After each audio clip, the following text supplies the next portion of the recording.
Doctor, ఈ మధ్య కాలంలో మనం చూసుకుంటే పోస్ట్ కోవిడ్ చాలామంది చాలా ఆరోగ్య సమస్యలు చెబుతూ ఉన్నారు.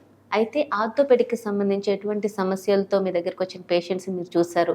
అలాగే పోస్ట్ కోవిడ్ హిప్ అంటే ఏంటి? చాలా మంచి ప్రశ్న ఇది. సో, కోవిడ్ మనని చాలా విధాలుగా నష్టపరిచింది. ఫైనాన్షియల్‌గా ప్లస్ ఆరోగ్యపరంగా గూడాను. సో, ఆర్థోపెడిక్ విషయానికి వస్తే చాలామంది పేషెంట్స్‌కి కోవిడ్ వచ్చి వెళ్ళిపోయిన తర్వాత దీర్ఘకాలికంగా ఏంటంటే కీళ్ళ నొప్పులు, కండరాల నొప్పులు, మసిల్ పెయిన్స్ ఇవన్నీ చాలామందికి తలెత్తుతున్నాయి. సో, వీటికి సరైన ట్రీట్మెంట్ అంటూ ఏం లేదు. చాలా మట్టుకు ఇది సింప్టమాటిక్ ట్రీట్మెంటే. అందులో ఈ కోవకి చెందింది ఏంటంటే పోస్ట్ కోవిడ్ హిప్ అని ఒక కండిషన్ ఉంది.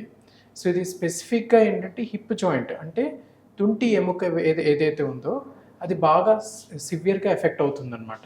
ఓకే. ఈ పోస్ట్ కోవిడ్ హిప్ అన్నది ఎక్కువగా మిడిల్ ఏజ్ గ్రూప్‌లో వస్తుంది. సో, చాలామందికి ఈ పోస్ట్ కోవిడ్ హిప్ వచ్చినప్పుడు ఏమవుతుంది అనంటే తుంటి ఎముకలో ఉన్న బంతి ఏదైతే ఉందో బంతికి బ్లడ్ సప్లై డిస్టర్బ్ అవుతుంది. అంటే రక్త సరఫరా నిలిచిపోతుందనమాట.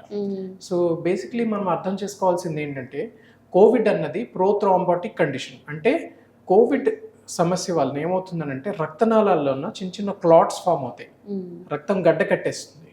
ఇది స్పెసిఫిక్‌గా ఏమిటంటే తుంటి ఎముకకి సంబంధించిన బంతికి ఏదైతే రక్తనాళాలు సరఫరా చేస్తాయో వాటిలో ఈ క్లాట్స్ ఫామ్ అయినప్పుడు ఆ పర్టికులర్ ఏరియాకి బ్లడ్ సప్లై సరిగ్గా వెళ్ళదన్నమాట. దానివల్ల ఆ హిప్ జాయింట్ వీక్ అయిపోతుంది. దీన్ని పోస్ట్ కోవిడ్ హిప్ అంటాం. అంటే కోవిడ్ ఎఫెక్ట్ అయిన వాళ్ళకి మాత్రమే ఇది కనిపిస్తోందా డాక్టర్? ఇది కొత్త కండిషన్ ఏం కాదు. దీన్ని మెడికల్ టర్మ్స్‌లో ఏవాస్కులర్ నెక్రోసిస్ అని అంటాం. సో, ఈ కోవిడ్ రాకముందు కూడాను చాలామందికి ఈ avascular necrosis of the hip joint అన్నది తెలిసిన కండిషనే. కాకపోతే వాటికి రకరకాల కారణాలు ఉండేవి. 50% పేషెంట్స్‌లోనే ఏంటంటే ఏ కారణం లేకుండా కూడా రావచ్చు. ఇంకో 50% కేసెస్‌లోన వేరే హ్యాబిట్స్ వలన అంటే స్మోకింగ్ వలన, ఆల్కహాల్ తీసుకోవడం, స్టెరాయిడ్స్ మీద ఏమైనా టాబ్లెట్స్ తీసుకోవడం వలన, కొద్దిమందికి కొన్ని మెడికేషన్స్ ఉన్నాయన్నమాట.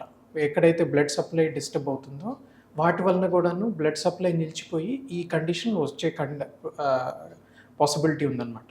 కొద్దిమందికి ఏమైనా ఇంజురీస్ అయినప్పుడు చిన్న చిన్న ఫ్రాక్చర్స్ అయినప్పుడు కూడాను ఈ ఏవియన్ అన్న కండిషన్ అన్నది ముందు నుంచే మనకు తెలుసు. కాకపోతే ఈ కోవిడ్ వచ్చిన తర్వాత ఏమైందనంటే ఒక కొత్త ప్రాబ్లం తలెత్తిందనమాట. ఈ ఈ మనకు తెలిసిన కండిషన్సే కాకుండా కోవిడ్ వలన కూడాను అది కేవలం కోవిడ్ వలన వస్తుందా లేకపోతే కోవిడ్కి తీసుకున్న వ్యాక్సిన్ వలన వస్తుందన్నది మనకి ఇంకా కరెక్ట్గా ప్రూఫ్ లేదు. దానికి ఏ రకమైన సైంటిఫిక్ ఎవిడెన్స్ లేదనమాట. ఇది వ్యాక్సిన్ వలన తలెత్తిందా లేకపోతే కోవిడ్ వల్లనే వచ్చిందన్నది తెలియదు. ప్లస్ కొద్దిమందిలో కోవిడ్కి ట్రీట్మెంట్ తీసుకుంటారు. మనకి గుర్తుంటే కోవిడ్ టైం అప్పుడు చాలా మంది స్టెరాయిడ్స్ తీసుకునేవాళ్ళు. స్టెరాయిడ్స్ కూడా ఒక కారణం అని అనుకున్నాం కదా ఇందాక. సో, స్టెరాయిడ్స్ వలన కూడా ఈ ఏవియన్ కండిషన్ రావచ్చు.